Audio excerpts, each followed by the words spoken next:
자, 안녕하세요. 안녕하세요. 네, 법교 담당하고 있는 김희영입니다. 자, 우리 그런 소리 들어보셨을 거예요. 아, 저 사람 너무너무 착해서 법 없이도 살 수 있다. 이런 얘기 들어보셨을 거예요.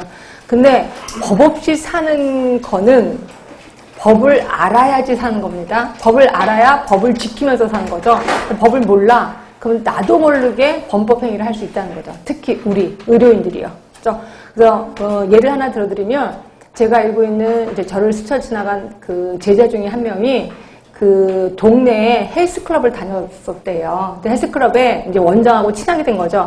근데 헬스클럽의 원장들은 그 대회를 나가나 봐요. 대회를 나가는데 이제 60, 이런 대회를 나가는데 그 나가기 전에 단백질을 먹기만 하는 게 아니라 주사도 맞는데요. 근데 그 주사를 맞는데 혈관 주사로 맞기도 하고 혈액 근육 주사로 맞기도 하는데 혈관 주사를 맞을 때는 근육 주사는 자기네들이 알아서 맞는데요. 그 사람들이. 근데 혈관 주사를 맞을 때는 맞을 수가 없잖아요. 그럼 병원에 가야 되는데 의사들이 또 돈을 되게 비싸게 들어나 봐. 그러니까 간호사니까 이건 놔줘도 되지 않나요? 라고 얘기를 하니까 친하니까 원장이 오랫동안 다녔으니까.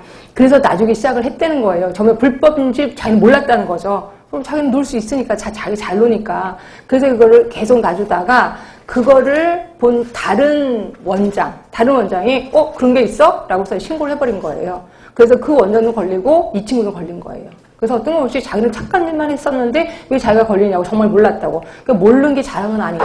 그래서 면허증 취소되고 되게 크게까지 간 적이 있었습니다. 그러니까 이런 거예요.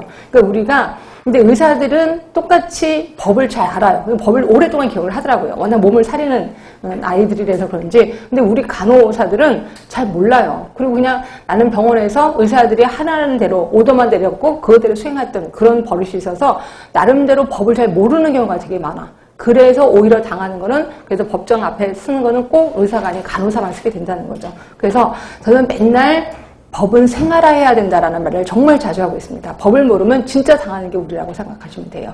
그래서 우리가 국가고시 대비해서 법을 공부하는 것뿐이 아니라 앞으로 사회생활을 할 때 반드시 필요한 게 법이라는 거죠. 그래서 법은 제가 조금 할 때 책대로 안 하고 앞뒤를 막 뒤집어서 하기도 할 겁니다. 이렇게 해서 여러분들 머릿속에 좀 좀 오랫동안 남아있게끔 그래서 법의 생활화를 좀 주장할 거다 이렇게 생각하시면 될 것 같고요.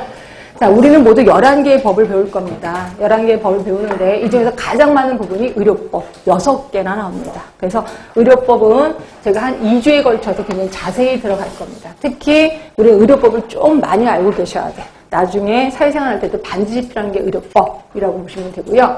근데 이제 감염병 예방법 이거는 2개 정도 나오거든요. 근데 이거는 배우면 지역사회도 좀 도움이 돼요. 그래서 이것도 제가 좀 자세히 들어갈 거고요. 검역법 같은 경우는 혹시 여러분들 보건복지부에도 우리가 일할 수 있는 건 아시나요? 보건복지부 하면은 혹시 인천공항 또는 부산항 그래서 인천공항에서 제복 입고 일하는 사람들이 있거든요. 검역관이라고 해서요. 이거 우리 간호사도 할 수 있거든요. 이거 되게 좋습니다. 우리 간호사들은 몇 교대예요? 몇 교대? 3교대. 근데 지금 요새 2교대로 가고 있는 건 아시나요? 2교대로 점점 가고 있어요. 2교대가 안 좋을 것 같아요? 괜찮습니다. 왜냐면 시간을 그만큼 우리가 활용할 수가 있다는 거죠. 물론 일할 때는 힘들지만 쉴 때는 엄청 좋거든요. 그런데 검역관들은 2교대입니다. 2교대. 그죠? 근데 우리는 3교대 미친 듯이 뛰어다니면서 3교대죠. 근데 검역관들은 룰루루 거리면서 2교대예요. 그래서 해볼만 하다니까요. 그래서 물론 월급은 간호사도 조금 받긴 해요. 근데 아주 해볼만 합니다. 그래서 만약에 보건복지부를 노리고 있다면 검역법 이거 좀 공부하시는 게 좋습니다. 그래서 지금부터라도 여러분들의 미래를 미리 생각해서 하시는 것도 되게 좋아요. 그래서 이것도 제가 추천해 드리는 거고요. 자, 후천성 면역결핍증 예방법 이거 한 문제 정도 나오고 아주 쉽습니다. 이것도 아주 법이 좀 짧고요. 이것도 금방 지나갈 거고요.